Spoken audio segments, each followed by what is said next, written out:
Only God knows I love you.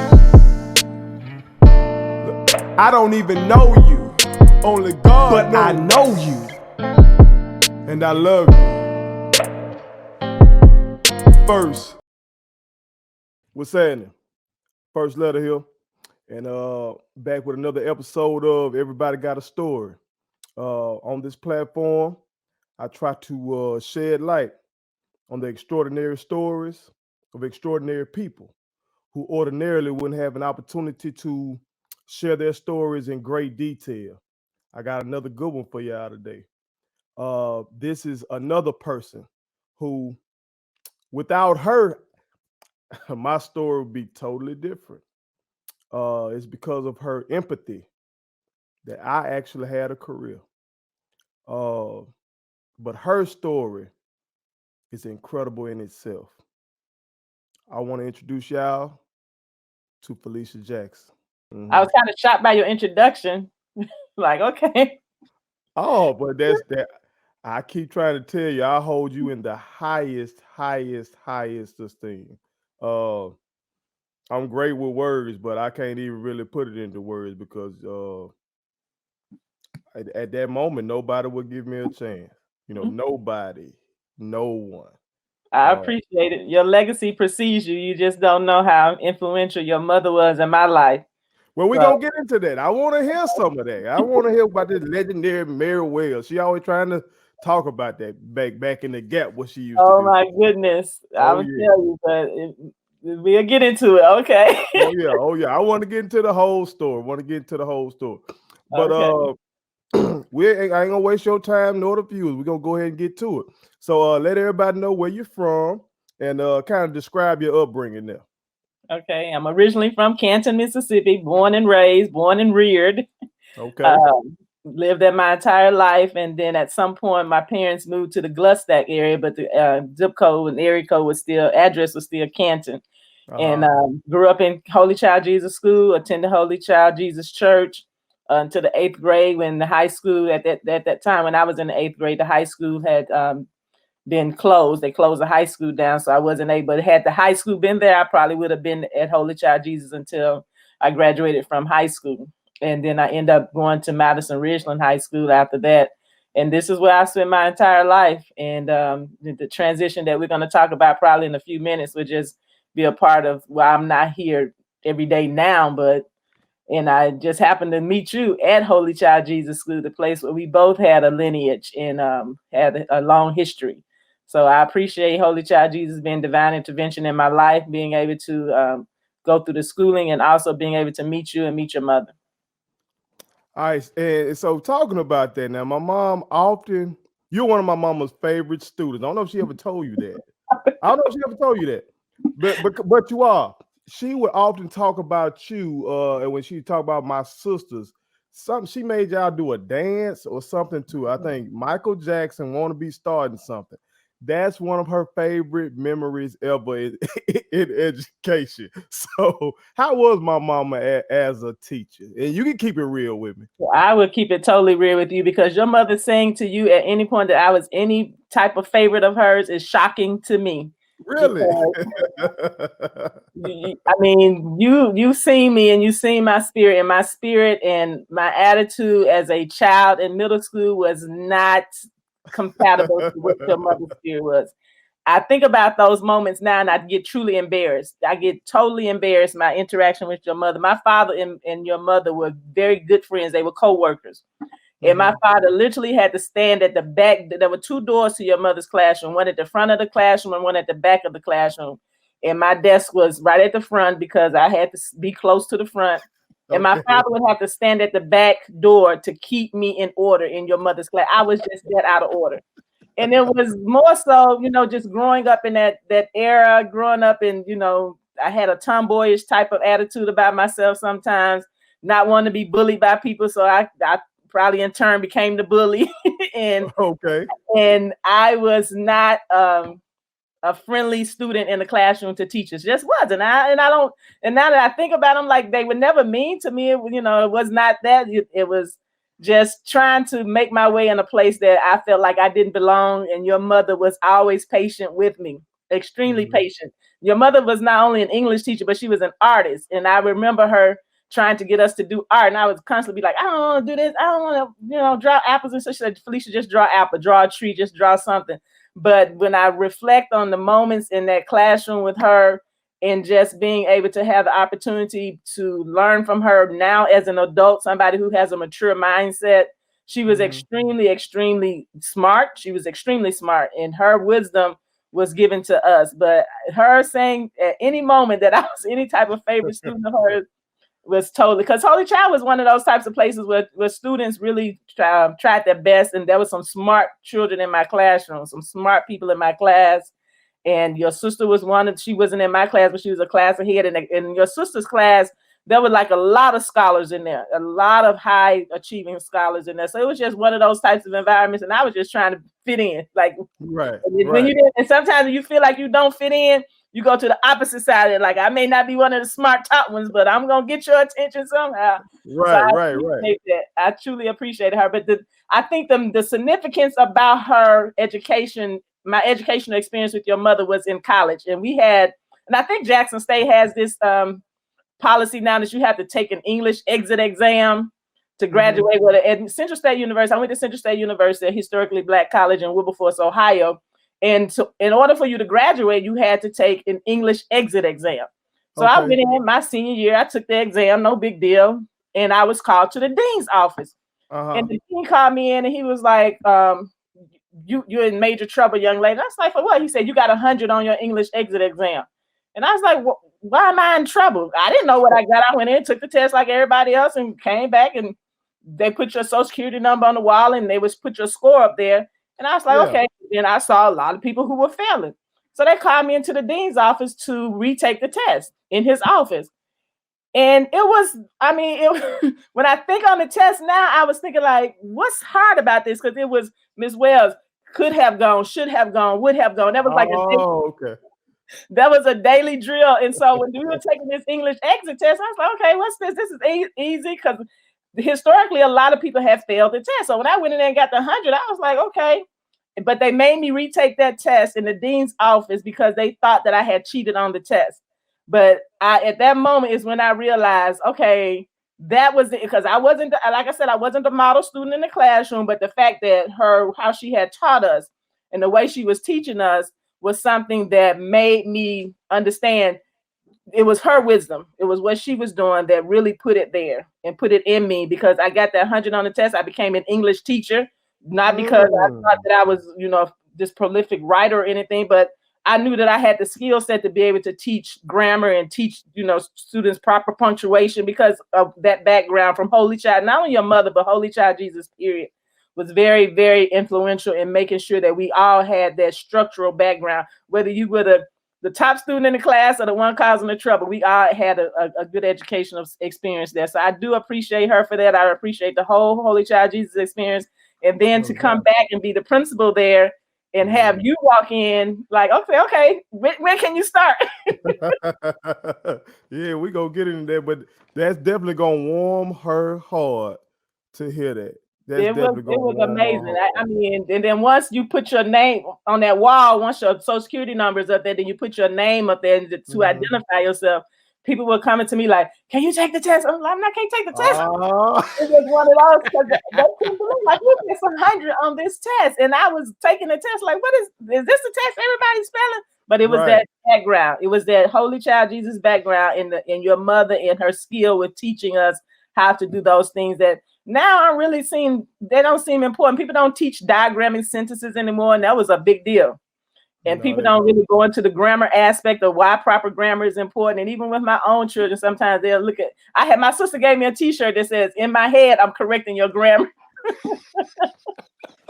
That's a dope shirt. She gave it to me. She said, the t-shirt, it was last year, she said, the t-shirt says, "In my head, I'm correcting your grammar."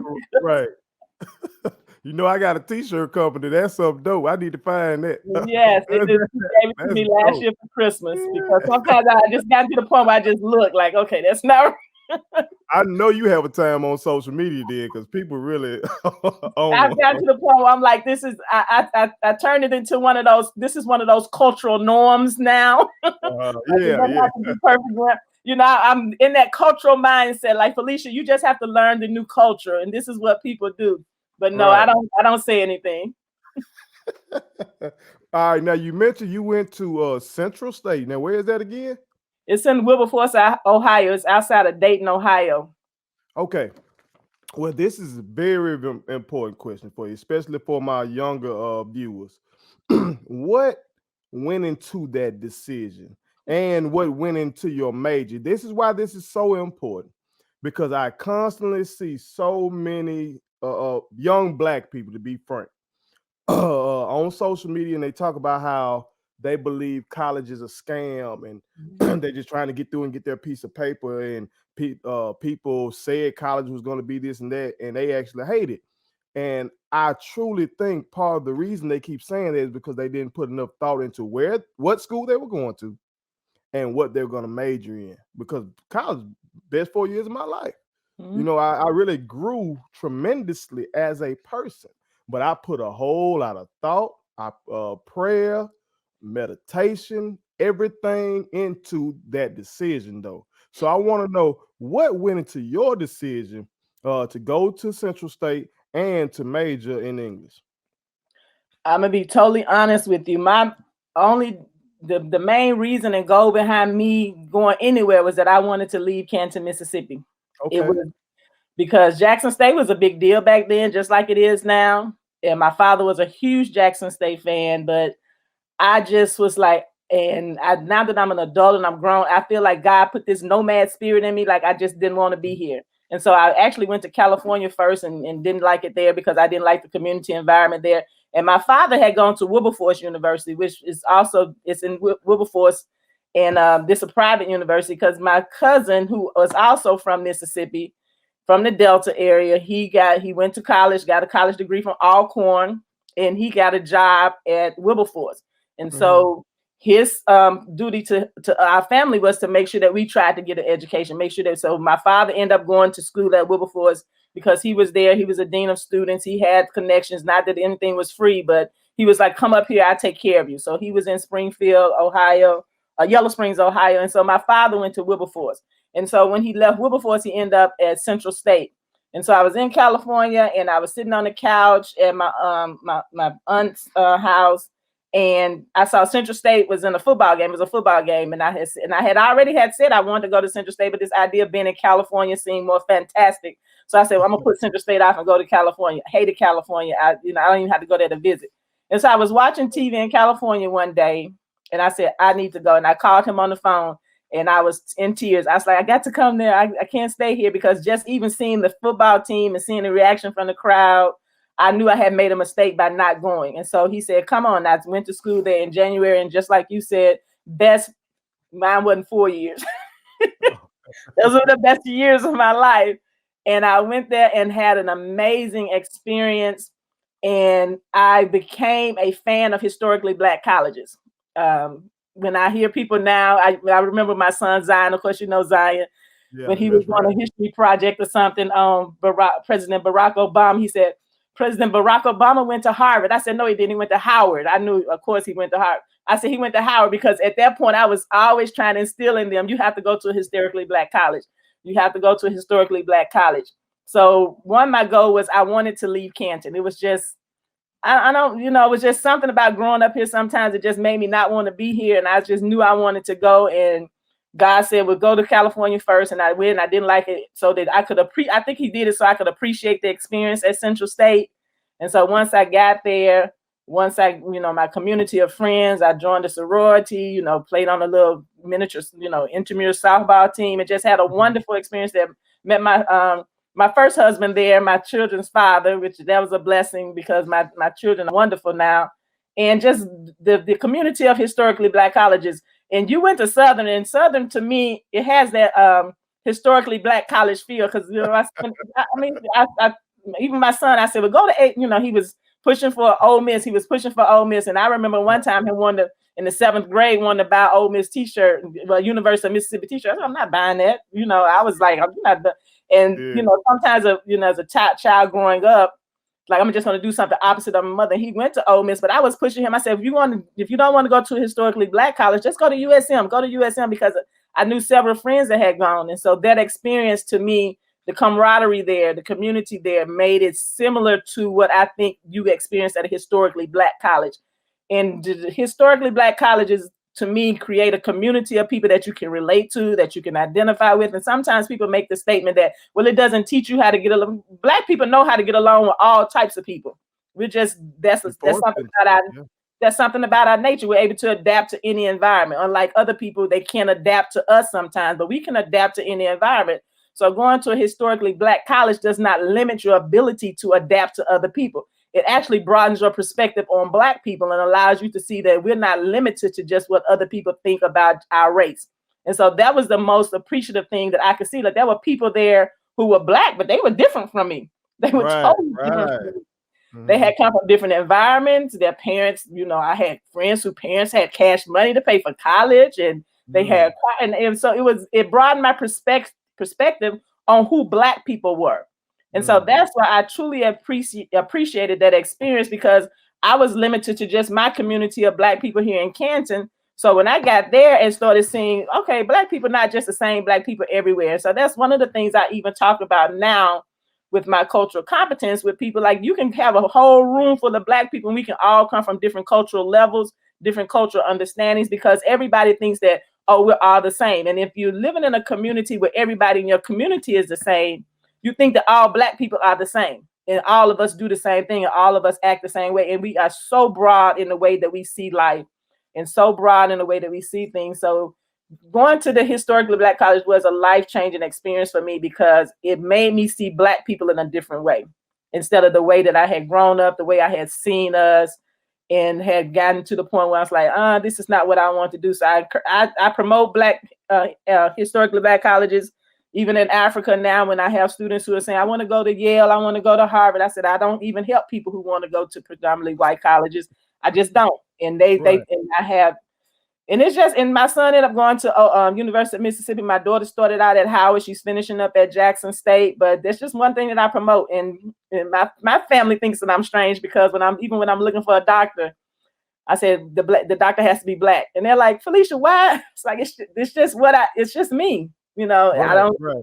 And it was just that experience alone. So that's why I ended up at Central State. I loved it. I had a wonderful time there. I love Jackson State. I'm happy that my daughter says she's going to be graduating in December from Jackson State. And I'm just excited about that my father would finally have a Jackson State graduate in the family. So all of them, to me, I just wanted. Alcorn is one of the schools I said, if I ever come back and decide to go to university and teach, Alcorn will be the place where I would want to be, because I have never met a person who's gone to Alcorn who does not love that university. They love it. Absolutely love it.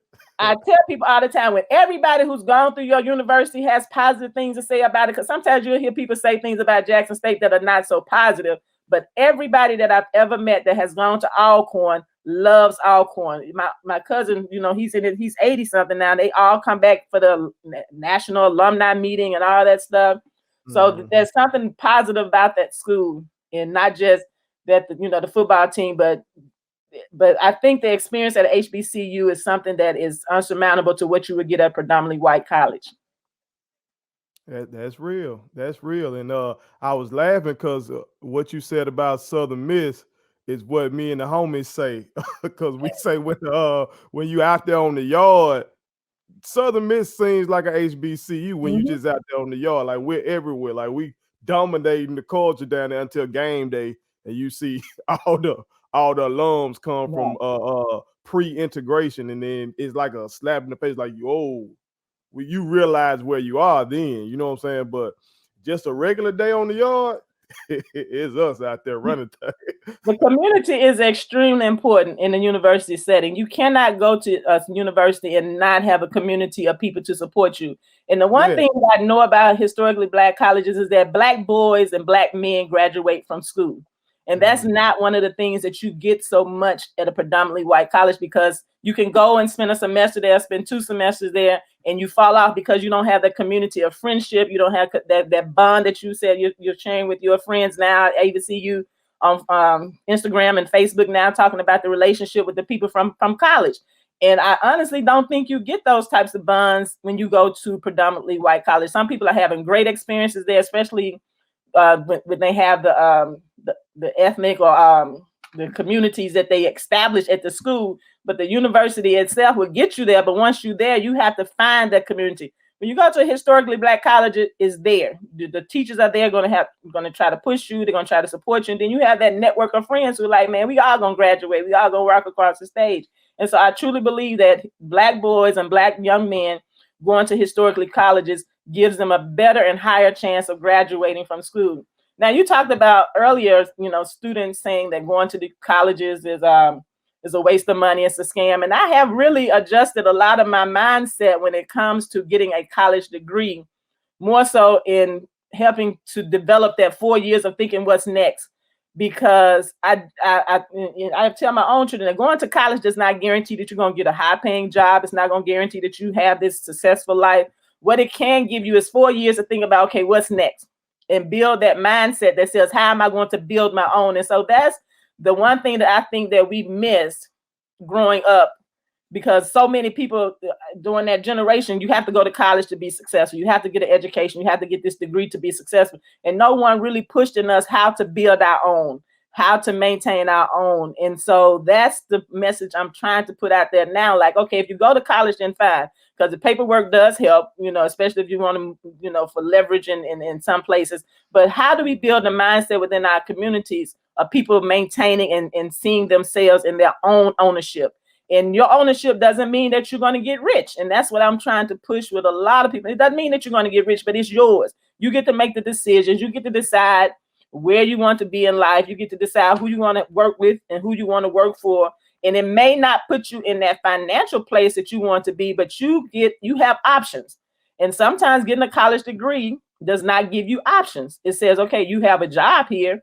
You can be the finance manager, but what other options do you have? What other, pathways can you have? And sometimes it doesn't allow you that, but building your own gives you those options to say, okay, I'm gonna go to work today, or I'm gonna stay at home and build my own company. So my children know now I'm really pushing, especially with my young nephew, build your own. If you like doing art, you can go to school and get an art degree, but you're going to start your own art company. You're going to start making, art pictures for people. You're going to start drawing for people, so that if you do get that college degree and something happens where you don't like the job, at least you have your own company on the side. And so I'm really pushing that now with people, and I love what you're doing, building your own network, building your own community. And I'm glad that that's starting to be the mindset of a lot of young people. No doubt about it. We always pushing entrepreneurship. That's the key. Mm-hmm. I was listening to Malcolm X Ballad of the Bullet speech last night, Mm-hmm. and that's where he talks about entrepreneurship. He said, frankly, if you have to ask your enemy for a job, you're in bad shape. That's from Yep. Malcolm X, people. If you don't like that quote, you don't like Malcolm. That come from Brother Malcolm.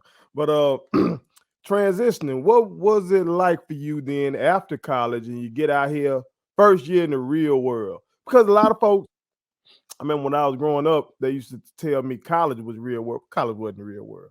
College is like in between, because mama still send your money. It's like you got some freedom now to have, so you have a little fun, but you still don't have all the responsibility. So what was it like for you jumping out here first year in the real world?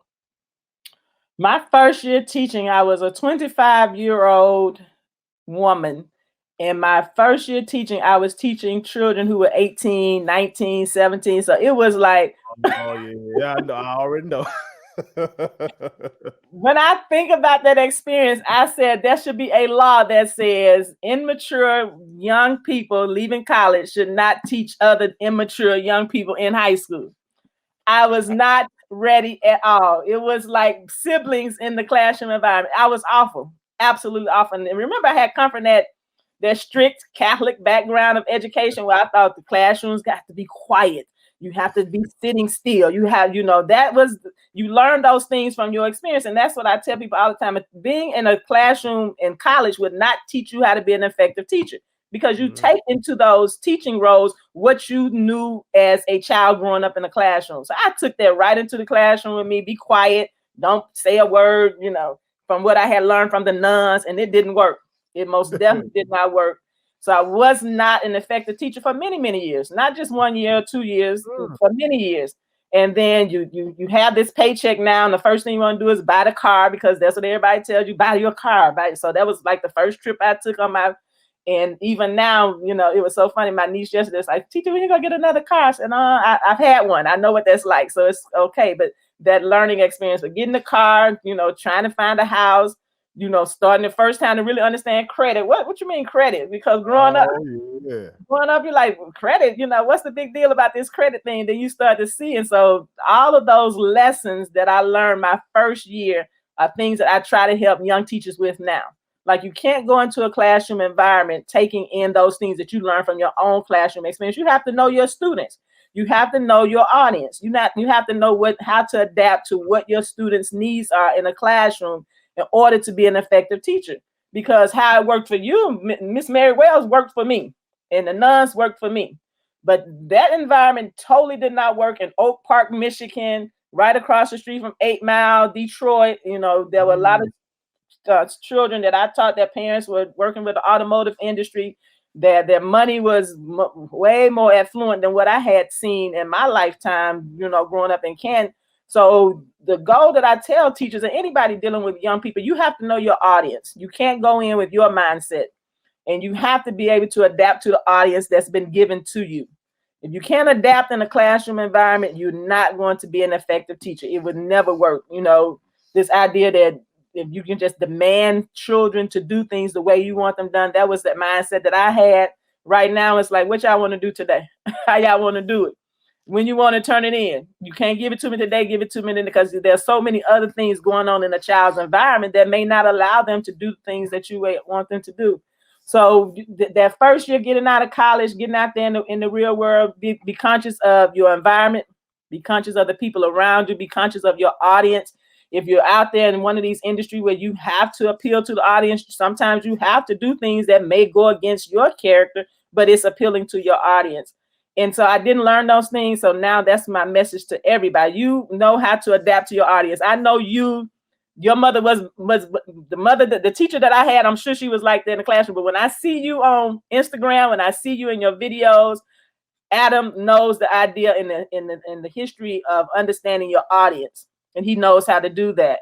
And so that's how you build your background. That's how you build your legacy. So I want to commend you for being able to do that and understanding that importance, because I know you can switch it up on them and be on the Senate floor if you want to.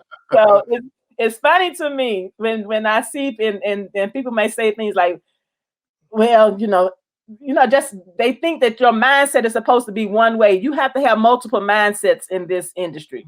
When you're educating people, when you're trying to get people to adapt to what you want, you have to have multiple mindsets in order to function. And unfortunately for me, sometimes I have it, but then sometimes I don't, because I'm not good with the code switching part.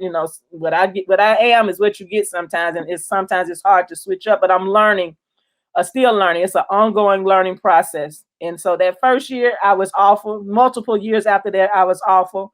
I don't have any students right now that I can possibly say my first 5-6 years of teaching would say that I was their favorite teacher, because I didn't understand my audience. So, and when I do get to the point when I'm teaching educators, that's the main thing I'm going to tell them: know your audience and know your children, know their backgrounds, respect everything about them. I didn't grow up thinking I was supposed to respect children who were not in this certain category or didn't speak this certain way. I didn't understand that. Now it's a totally different environment for me because of the growth I've had to do, the learning I've had to do, and the self-reflection, just reflecting on how your mother's right now, the example that you gave, your mother saying I was one of her favorite students. That's because she was able to adapt to her audience. Bottom line, she knew how to adapt to us, and she was wonderful at doing it. And my father was the same way. The man he was at home, being a father and guiding us was totally different than what he was in the classroom, because he did the drill team. He was able to adapt, and everybody thought he was this cool man. I'm like, my daddy, he cool. But he was able to adapt to his audience. And so those two in that school environment was very, very helpful to us. But that first year was rough. And, when you get out there and you earning that paycheck, you think life is going to be good. It's not. The real world experience, and I use this example all the time with my own children. If you make $1 million and you spend $1 million, you still in the same spot. So understanding how to save money, understanding that when you spend it, and really understanding that this material world, this material idea of what's important is something that you really, really have to look at, because that has, culturally, and even now that I'm in Africa, I see that we like to look good. We like to stand out. And it costs a lot of money. It costs a lot of money. And so those are things that we really have to put into perspective sometimes, because it's somewhat of a downfall sometimes. But I'm loving the fact that I'm seeing more young men create their own clothing lines and creating their own. My little cousins now have Boss. I think it's called Boss Material. I'm just getting them plug on here. But I see you with your company. I see you with what you're doing, creating those our own ownership in these industries, and being able to do that is extremely important now. And I just wish that we would give our own companies as much prestige and leverage as we give everybody else. We'll never stop wearing Gucci, but at the same time, let's give somebody else that same plug. Let's give somebody else that same, honor, because it all comes back to us. Black people spend a lot of money on stuff, and then we can uplift and spend our money in our own communities. There'll be something that they'll never be able to turn back. They'll never be able to handle and manage us if we just spent it in our own communities. No doubt, no doubt. Now, what aided your maturation as a teacher then? Because I know when I was, I went through Southern Miss, but once I decided that I was going to be a teacher, that I had to do the alternate route at Jackson State. And so I'm in there, and they gave me the Harry Wong book and all this kind of, I loved my time at Jackson State. Like those like kind of like what you were saying, reminded me of some of those strong men I had in there. Because at Southern Miss, I think I had 1, 2, 3 black teachers in 4 years. Yeah, I think I had 3 black professors in 4 years. But they were great, but only 3. But at Jackson State, these guys were just like awe-inspiring, but in terms of the stuff they gave me to teach me how to teach, I didn't use any of that. I didn't use any of that. None of that helped me become a 3-time teacher of the year and have high test scores and stuff like that. What helped me is my work ethic, and what helped me was just sharing my story and relating to kids' stories. So what helped your maturation as a teacher? Just like you said, I know the Bloom's levels, the Bloom's taxonomy, and all those things. Oh, yeah. Oh my God. So it was like, you have to know these. Dr. Survival, I can't his name, and he would go with that. But when you got into that classroom environment, none of those things truly mattered, because the methods and methodology that they teach you come from a European background. This is, even now that I'm in Africa, I see the same thing with the European idea of how things are supposed to be taught, that Black children are supposed to be taught the same way that white children are taught. Black children are supposed to learn the same curriculum as white children should learn. And all of my experiences started in urban school districts. So the idea that what I was learning inside the classroom environment had absolutely no reflection on the children that I was teaching. And so it wasn't until I got to the point where I realized, okay, I have to make this more interesting to my students. When I started bringing in, this whole Common Core and all this stuff, started talking about the text and analyzing text, and they would bring in something. And I started bringing in rap songs. My students, they could tell me the themes. They could tell me, the alliteration. They could tell me everything. I would bring in rap songs that they was, rapping to at home. If I wanted them to memorize something, I would bring in stuff that they were already doing and say, this is what it is. I would bring in books for them to read that were students that they could relate to, experiences that they knew about, instead of trying to always bring in the books that said, this is what you need to be teaching in the classroom. I think To Kill a Mockingbird was really big, and a mentor of mine, she taught it and was great at doing it. But, I'm like, all my children can't really relate to To Kill a Mockingbird. So I would have to choose books that were relatable to my children. And whenever I had to have something that was required for them, that I felt like I would always bring in something that I would say, compare this to this. And so that process of knowing goes back to knowing your audience. And it took me multiple years. It wasn't until I think maybe 10 years into the teaching profession when I realized what I learned in the classroom, my classroom environment was not helping me in my own classroom because my children weren't being successful. That was the thing. The test scores were not going up because everybody wants to fight against this whole testing industry. It's not going anywhere. So you have to be able to say, how am I going to make sure that my students are successful on the test? And then being able to bring in text for them to read. What this is an alliteration. This is a metaphor. This is a simile. And they were right there in the rap music, the music that you create. You're creating similes, metaphors, alliteration, themes all the time. And so when I can bring all the time, it's right there in the music. When I started using the blueprint, Jay-Z's blueprint book, I was at Zion's house the other day and it was in his room. And I said, hey, and he was like, Ma, I said, you have to read this book. I started bringing in excerpts from that and putting it in my classroom environment. My students, their writing skills improved because I said, okay, respond to what Jay-Z just said. Respond to this. Write an argument to this. How is music being created today that's different? And they could write it because it was something that they could relate to. And then when I would grade it, I would correct the grammar. I would correct the punctuation. I would correct them, like go back and revise it. But it's about, I can still develop my writing skills when I'm writing about something that relates to me and something that I understand. This whole thing about just give your students a writing prompt and let them do it. I don't understand that. What did it mean? Give me a writing prompt about injustice. Some children right now don't feel like they're suffering in injustices in life. They feel like life is good, but the injustices that they may be experiences in their own community. So you have to say the injustice of not being able to do something that relates directly to them in their community and having them write about that. So you, again, have to know your audience and know that what they're teaching you in your classroom environment is just developing you as a teacher and how you are supposed to be dealing with the professional aspect of what a teacher's supposed to do. Turn in lesson plans, make sure that you use your data to drive instruction and all that stuff. But the actual application of teaching comes in knowing your audience and knowing your children. It took me about 10 years. I was good 10 years into my profession before I started realizing that and started saying, okay, I need to adapt. And it really happened for me again when I became a leader, when I was leading teachers. And so I would see what other teachers were doing because at one point, I'm just looking at my classroom. But when I started looking at several teachers and what they were doing in the classroom, I said, okay, y'all, we need to adjust some things here. We can't do this in the environment, even when teaching Hispanic children. You're teaching them something that's totally out of their, they don't understand any of this. It's not something they can relate to. So it took me 10 years and hopefully, between what we're saying here now and those people who are going into the teaching profession, they will see that you have to adapt to your audience, adapt to your children, make sure that what you're bringing into them is something that they can relate to. When you want them to write something, come up with a prompt that's something that's relatable, it still develops their writing skills. Because all of us, I think we were taught as educators that we have to give the students this model of what, this canon of what's supposed to be taught. No, you can teach somebody how to write and develop their writing skills just by giving them something that they want to write about. Let them just write about the things that relate to them. And you can still grade it and still correct it.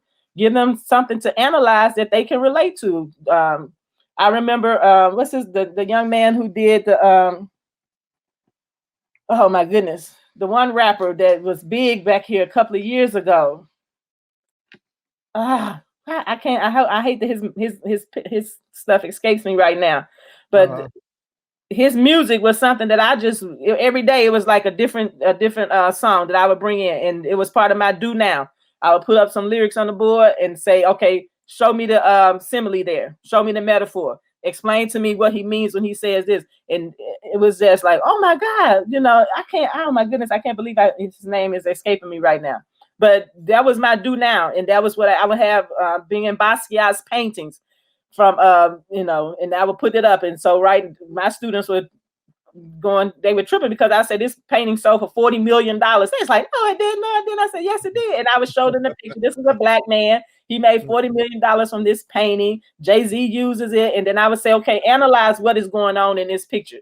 And so the art itself would give them an image of something that was so explain to me what's the metaphor in the art. Explain to me what's the metaphor in the picture.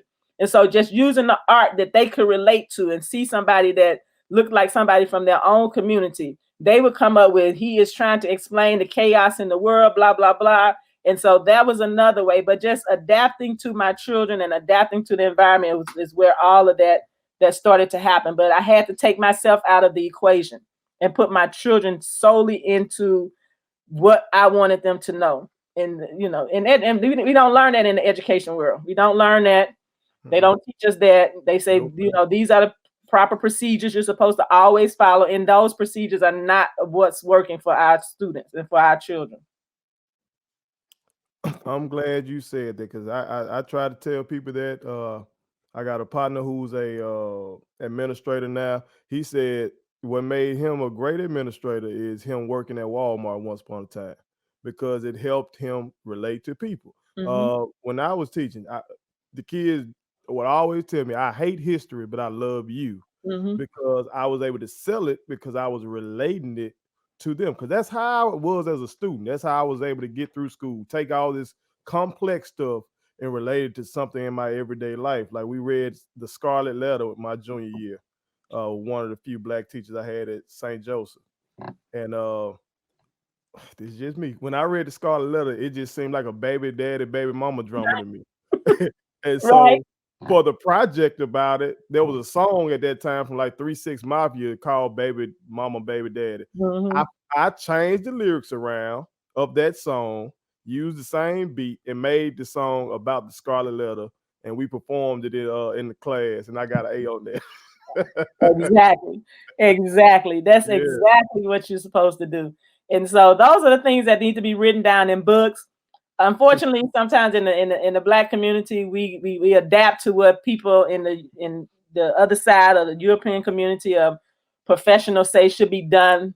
Even in our schools districts, and even when I talk to district leaders, I say everything that works over there may not work over here. So don't try to bring everything from over there over here. You have to adapt and create your system that is conducive to the people that are in your environment. Because everything that works for what's the little man that had the people sliding down the slide at his school, the little white man? I'm sure you've seen me like just be mad with him. The white man in Atlanta who everybody think, oh Lord, he's doing such a great job. He got his rapping, blah blah. I say Black teachers been rapping in the classroom since the beginning. I remember, making up rap songs and all that stuff. So because he's doing it now, it's all nice and innovative. I'm like, why? But sometimes in our Black schools, when we do it, people try to say it's ghetto. It's not what's to be done. But the white children adapt to it. The white teachers adapt to it. This man he has become rich and wealthy off of adapting our cultural understanding into his school environment. I can't think of his name right now. This is something, because I used to rap every single day. My third year of teaching so that was my first year as a high school teacher at William Sullivan High School. I used to have to rap every single day to get them to be quiet. I would tell them, you let me do my thing, I'll rap for y'all the last 5 minutes of class. And then some students be like, man, y'all shut up. We want to hear him rap. Yeah, exactly. And somebody is getting money off of that. What is his name? You've seen him. They've even made a movie about him. They've even made a movie about him. Oh yes, and he's adapted all these characteristics of what Black teachers have been doing all along, and he's created the school, and they say that this school is one of the top schools, but he only takes children who score high on a test. So if you go there and you can't pass his test, you can't come to his school.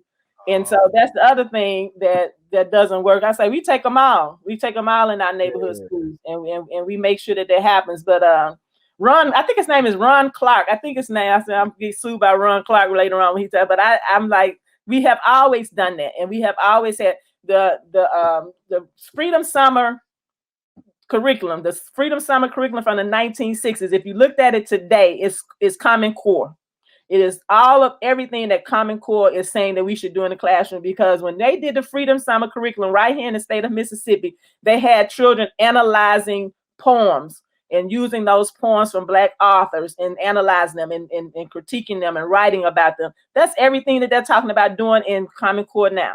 Give your students some text to read and let them analyze. Give your students a picture to look at. When you look at the Freedom Summer curriculum, and they still have it in some places during the summertime. It's not in the curriculum.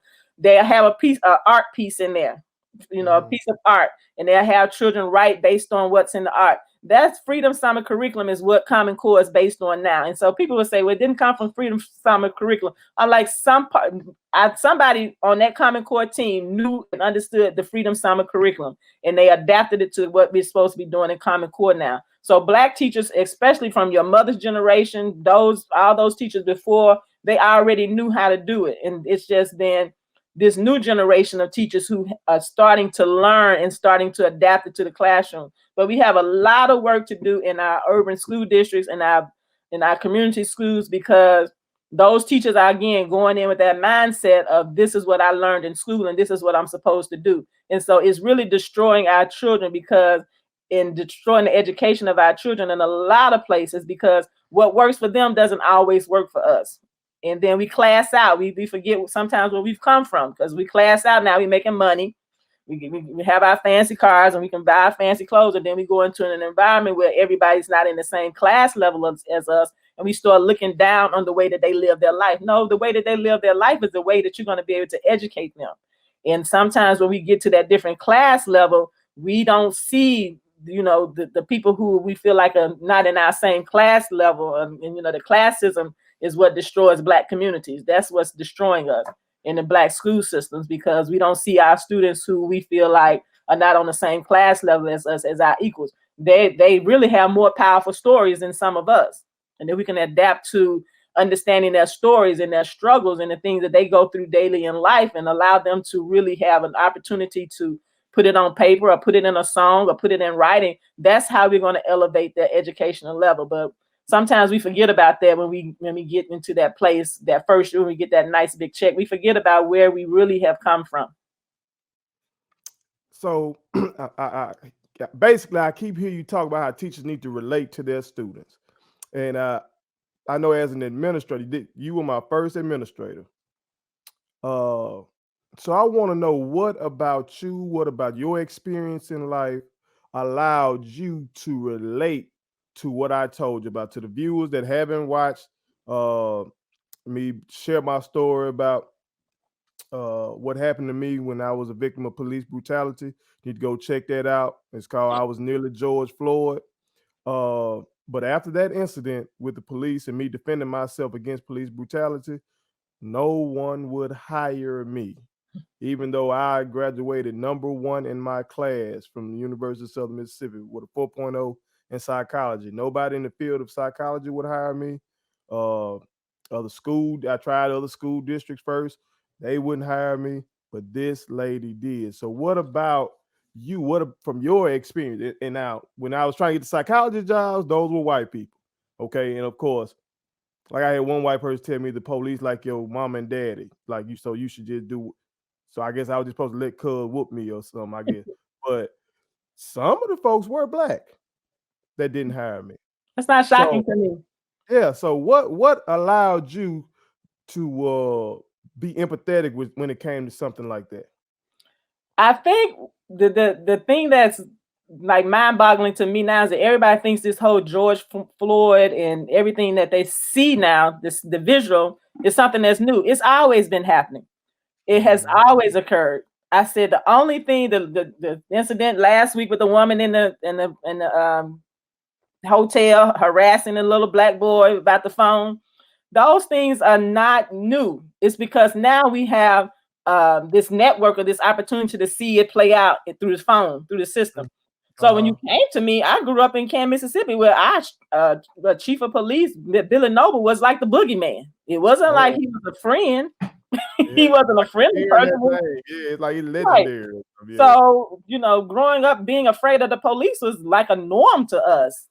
It wasn't, they were not supposed to be, in my mind, people who were friendly. And so when you came to me, it was like, okay, this was an incident of another situation where the police were not friendly to a Black person. There was incidents right here in Canton that are getting national news now. But if somebody's found hanging in a cell, and right now, it'll get national news attention. And there are people right now in families where their son or daughter went to jail one night in Canton and woke up the next day, they were dead, hanging in the cell, and nobody made big deals about it. There was, a family very close to us in our church. It happened to them. And when I think about it now as an adult, as a grown person, I'm like, why wasn't that on the news? Why didn't that get any attention? But I grew up, I think, understanding by the time you came along, it wasn't like a shock to me that this had happened to you because it had always happened. But the main thing that has been the major injustice to us is that Black people have criminalized other Black people. We got to that mindset of thinking that if you don't listen to the police, then you must be the criminal. You're the wrong person. You're the person who's done something. So when white people were able to put that mindset into Black people, when we adapted to that mindset that if you're Black and you have an experience with a police officer and it's negative, you are wrong. We still do it today. That is one of the major injustices that's happening in our society with Black people. We criminalize each other so easily. And so therefore, when you come to me, first in your class, 4.0, I know your mother's background, I know your mother's history, I know everything about your family, and you still see me as a criminal, you criminalize me for something that has been implanted in you. And so, unfortunately, it's something that still thrives in our communities now. We can't live in our own neighborhoods because we're afraid of the people that grew up with us, the people in our own communities, the people that, we grew up around. And so we move and we move into other neighborhoods and we send our children to other schools. We remove ourselves from our environment. And that's one of the reasons why our communities no longer can grow, because we've taken all of our money away from where we should put it. Ken used to be one of the places that was thriving. People would come to Ken to purchase their goods and purchase their clothing, but now it's not seen as one of the viable communities. It's not seen as being a safe community. So people have moved away from it. And when we get those nice jobs and those high-paying jobs, we move to other places. So our community cannot grow anymore. So when you came to me and said this had happened to you, I was shocked, but I wasn't, because the interaction with police officers, as I had seen my entire life, had not been anything positive. I knew you. I knew you as a child, but I didn't grow up with you like my sisters did, but I knew your mother, I knew your grandmother, I knew your sister. So who is this young man? All of a sudden, he went to St. Joe. All of a sudden, he's a criminal. Come on. So it wasn't hard for me because my mindset was in a totally different place. And I think that was the beginning of maybe my activism, or the beginning of my understanding that Black people have been criminalized. We criminalize each other. The system has not worked for us. I needed a Black male teacher because my son had never had one before in his life. And I needed one at Holy Child. My father was probably the last Black male teacher. With Mr. Luckett, your father-in-law, was the Black male teacher probably at Holy Child. Mr. Watson was there, but there wasn't a lot. And I knew that you were going to be somebody that my children and my son and the boys in that class could adapt to. And you came there and you did a phenomenal job. And so it wasn't like I think when you told me, it was like, okay, when can you start? It wasn't a long conversation. Yeah, it was. And I was flat broke. I was married without. I'm married without a job. So when it was just like, when you started, I'm like, whoa, okay. When I hear you tell that story, when I hear you talk about it as if it was something like I had to really think about. No, I was like, okay. All right. This is what I think you don't give yourself credit for. A lot of people know right and wrong. Like, I'm sure, maybe not with the white employers that I went to, but definitely with the Black folks. They knew good and well what happened to me. Mm-hmm. They knew clearly what happened to me, but they didn't have enough courage to make a controversial hire. You see what I'm saying? Especially then, I wasn't even certified to teach at that time. Mm-hmm. You know what I'm saying? But they saw the resume. They saw in terms of my scholastics, my interview. I've never had a bad interview, but they didn't want controversy. You know what I'm saying? And so they didn't have the courage to say, I know what happened. I know what happened was BS. I'm hiring this guy, but you did. So I kudos to you, and I appreciate you forever for that. I thank you. And then even when those kids, exactly what you're saying, like those y'all don't know that I had a little team, a little middle school basketball team. That's how I started out my coaching career, right there at Holy Child Jesus. And I fell in love with those boys. I fell in love with the whole school because I was teaching preschool PE all the way up to 6th grade. Mm-hmm. And like you said, I had to adapt. So with my preschoolers, I had to wipe some snot off their nose and stuff like that. I had to do some little things. But with the older ones, the 6th graders, that's that time you start getting influenced by gangs and stuff. Cause you're going through puberty, you're changing. So some of the conversations I had to have with those little fellas, were totally different from Mhm. what I was having with my little babies, and they're talking about preschool stuff with them. But I just fell in love, and that's what made me, go the alternate route, and I ended up having a decade as a teacher. But that's all Well, thanks to you. I was never concerned. I mean, I still had to go, to the superintendent, and I took your paperwork there, and I told her the story, and she was like, "Well, is this really something?" I said, "Yeah." It never was a question in my mind as to do I make this decision. I knew that what had happened to you was something that had happened to Black boys and Black men all the time. All the It time. wasn't something that didn't happen. It happened all the time, and you survived. You did not become a George Floyd, or you did not become one of these young men who went to jail one night, and then the parents got a phone call saying that, oh, he hung himself, he got so depressed. And you survived, and that's the major part of your story, that you are now able to tell these young men that this can happen to you, and this is what's going to happen as a result of you just getting arrested one time in your life. One time. Not a career criminal, not somebody who's been doing this for a long time. This is the only time, and this is what's happened to me. And people in our community have to start acknowledging the fact that this happens to young Black boys all the time. Right now, my biggest I think complaint with society is that everybody's so excited that marijuana is legal. Everybody, dispensaries here, dispensaries there. I support marijuana being legal when you start releasing Black men from prison who sold marijuana. And not only release them from prison, okay, you already know they got the background and understanding of it. Allow them the license to be able to open their own dispensaries, because Black men are spending life terms in jail, and white men right now getting rich off opening dispensaries. And so it's not that I don't, want marijuana legalized, but no, I want you to free these Black men who are in prison, and Black men and poor white men, because that's the one disconnect that poor white people don't seem to understand.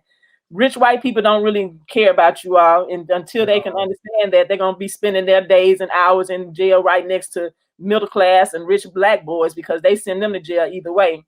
And so they now want us to support something where you have criminalized everybody in the Black community. Right now, if a white person gets arrested for with the methadone, the first option they get is rehab. When crack was out and Black people in the Black communities were getting arrested for having crack, that was never an option. They went to jail. They went directly to prison. But now you have commercials on TV. You can go get medical treatment now for your addiction. You can get all of those things. Until it impacts them, they really don't see the purpose behind it. White people have always used cocaine. It's always been something. And, that's been the part of the criminal act that they said, everybody's giving Bill Clinton a flack about it. But they don't realize that the Black caucus voted for that criminal bill too. Black Sure people, did. innocent, voted to send Black folks to prison. Sure And so when did. people bring up Bill Clinton, I'm like, yeah, okay, but it's some Black folks that we, God rest their souls, they dead and gone now, but they signed that bill too. And we Sure don't ever did. call them to their attention. Like, you were the reason why they couldn't have passed that bill if the Black caucus had not supported it. If the Black caucus had said, we're not going to support it, we're not going to put our name down there, we're not going to move forward, but they gave them some nice deals, they worked out some things for them, and those people made that 3-strike law something that Bill Clinton could do. So I don't give him and Hillary all the flack on that, because I know behind the scenes, Black people were a part of that. And it's always been like that, even in our communities, when it comes to criminalizing the young Black boys there. They go to jail one time and they get kicked out of school, can't go back to the school, can't get an education. So all those things are things that we have to internalize and work within our communities to correct, instead of putting all of it on just the white community. Now, they have a big part in it. They have a lot of privilege when it comes to them, a lot of power. But if we in the Black community can band together and make sure that power, all that power that they have, is dismantled in some way, they won't be able to move forward with a lot of the things that they are doing, because they move forward because they get the support from people on our end. Now, I'm sure my viewers, if they're paying attention, that they can really see that activism pours from you. You know what I'm saying? You're very passionate about it. I'm privileged to have been able to be a part of some of the events you've organized. I'm very proud of that. I hope to continue that as I ascend in my career. I hope to continue that forever. But what motivated you to be an activist, a community activist in the Canton area? I think that, again, the HBCU experience had a lot to do with it. But when I think about, like I said, when I think about just growing up, period, it was I never would say that I was a bully in school. I think I was more of the defender of children who were being bullied. So it made it seem like I was the bully, but I was the one who was fighting the bully. Like, you Okay. can't be doing that to them. Leave them. And so it started a long time ago, because I just always felt like, why are you treating somebody like that? And so in a lot of cases, it came out, it made me look not positive in a lot of ways, because it was as if I was a troublemaker, but I felt like somebody had to stick up for other folks at some point.